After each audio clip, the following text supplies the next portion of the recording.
예, 안녕하세요. 이변은 이때 이동현 변호사입니다. 예, 오늘은 아동 청소년 성착취물 대응은에 대한 주제로 좀 말씀드리고자 합니다.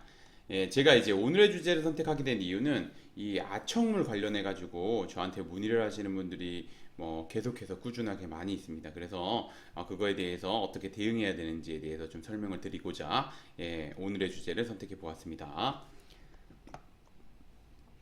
예, 우선 들어가기 앞서 아청물이 뭔지, 그 다음에 처벌은 어떻게 되는지 한번 보도록 하겠습니다.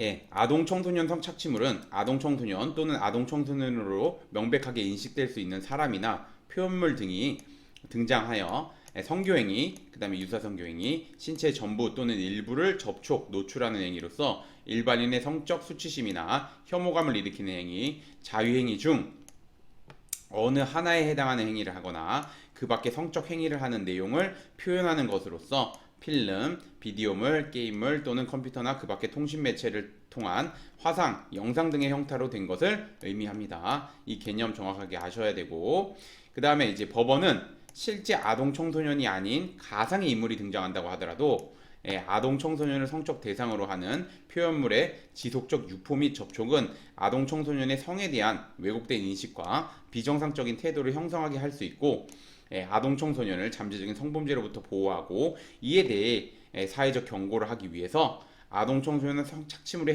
해당한다고 보고 있습니다. 즉 가상 인물이 등장해도 아동 청소년 아청물에 해당합니다. 나아가 계속해서 보겠습니다. 나아가 아동 청소년의 동의가 있거나 아동 청소년으로 하여금 자신을 대상으로 영상물 등을 촬영하게 한 경우에도 아동 청소년은 성적 자기 결정권이 부족하므로 다른 사람의 개입 없이 스스로 촬영한 경우를 제외하고는 이런 경우를 제외하고는 이러한 영상물 역시 아청물에 해당합니다. 잘 알아주셨으면 좋겠습니다. 그리고 이제 처벌은 어떻게 되는지 한번 보도록 하겠습니다. 아동 청소년의 성보호에 관한 법률은 아동 청소년 성착취물을 제작, 수입 또는 수출한 경우 무기징역 또는 5년 이상의 징역에 성착취물을 배포, 그 다음에 이제 제공, 공연이 전시 또는 상영한 경우에는 3년 이상의 징역, 그 다음에 구입, 그 다음에 소지 시청한 경우에는 1년 이상의 징역.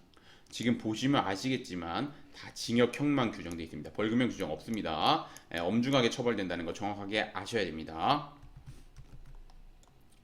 그러면 한번 보도록 하겠습니다. 오늘의 주제인 아동 청소년 성착취물, 즉 아청물 대응은 한번 보도록 하겠습니다. 아청물 대응은 아동 청소년 성착취물 관련 범죄 혐의를 받고 있는 피해자는 뭐 억울한 경우가 있고 실제 범죄를 저지른 경우가 있겠죠. 억울하면은 다운받은 파일의 이름, 거기에 아동 청소년이라고 뭐 아청과 관련된 내용을 전혀 그러니까 알 수 있는 파일 이름도 아니고 전혀 몰랐다, 성인인 줄 알고 받았다, 그 다음에 사이트 이런 거를 이제 객관적인 자료를 바탕으로 아동 청소년 성착취물이라는 사실을 모르고 다운받은 뒤 아동 청소년 성착취물이라는 사실을 알고 바로 삭제했다. 뭐 이런 거를 좀 주장을 해야 됩니다.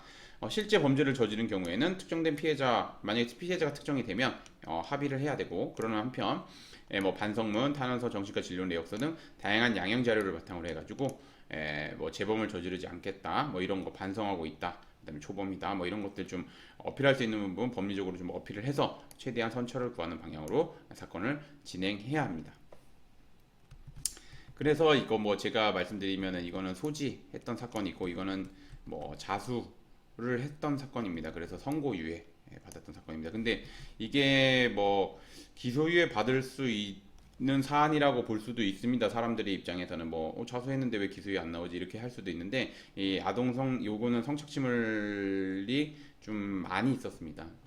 여러 그 사회적으로 좀 이슈가 되는 성착취물들도 있어가지고 아무튼 뭐 재판에 넘어갔고, 재판에서도 그 반성하는 취지랑 반성문도 그렇고 뭐 정신과 진료도 꾸준하게 받고 뭐 이래서 그다음에 선고유예 받았던 사건입니다.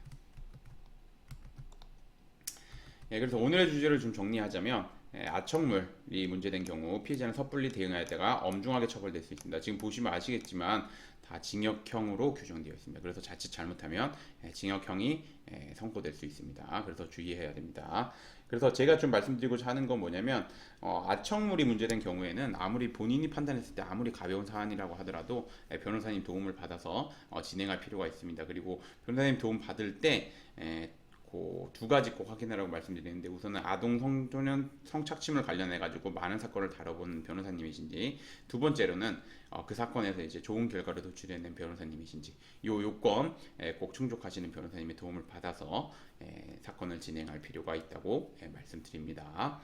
오늘의 주제는 여기까지 마치겠고, 저는 이변은 이다의 이동현 변호사였습니다. 감사합니다.